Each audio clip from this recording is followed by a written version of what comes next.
পাল্টাপাল্টি হামলা, হুমকি এবং কৌশলগত স্থাপনাগুলোকে লক্ষ্য করে সামরিক পদক্ষেপ নেওয়ায় মধ্যপ্রাচ্যের অঞ্চল জুড়ে উদ্বেগ বাড়ছে। এই প্রেক্ষাপটে সৌদি আরবে অবস্থিত একটি গুরুত্বপূর্ণ মার্কিন সামরিক ঘাঁটিতে ইরানের ক্ষেপণাস্ত্র হামলার ঘটনা নতুন করে আলোচনা সৃষ্টি করেছে। সম্প্রতি সৌদি আরবের প্রিন্স সুলতান এয়ারবেজে অবস্থানরত মার্কিন বিমান বাহিনীর 5টি জ্বালানি সরবরাহকারী রিফুয়েলিং বিমান ইরানের ক্ষেপণাস্ত্র হামলায় ক্ষতিগ্রস্ত হয়েছে। 2 মার্কিন কর্মকর্তার বরাত দিয়ে এই তথ্য জানিয়েছে দি ওয়াল স্ট্রিট জার্নাল।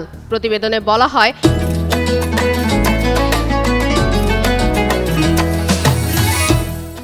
হামলায় বিমানগুলো আংশিক ক্ষতিগ্রস্ত হলেও সম্পূর্ণ ধ্বংস হয়নি এবং বর্তমানে সেগুলোর মেরামত কাজ চলছে।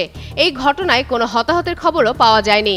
তবে এই ঘটনার পরপরই পাল্টা পদক্ষেপ হিসেবে পারস্য উপসাগরের হরমুজ প্রণালীর কাছে অবস্থিত খার্ক দ্বীপে বড় ধরনের বিমান হামলা চালায় যুক্তরাষ্ট্রের সামরিক বাহিনী। মার্কিন সামরিক কমান্ডের দাবি, অভিযানে দ্বীপটির গুরুত্বপূর্ণ সামরিক স্থাপনাগুলো লক্ষ্য করে হামলা চালানো হয়েছে।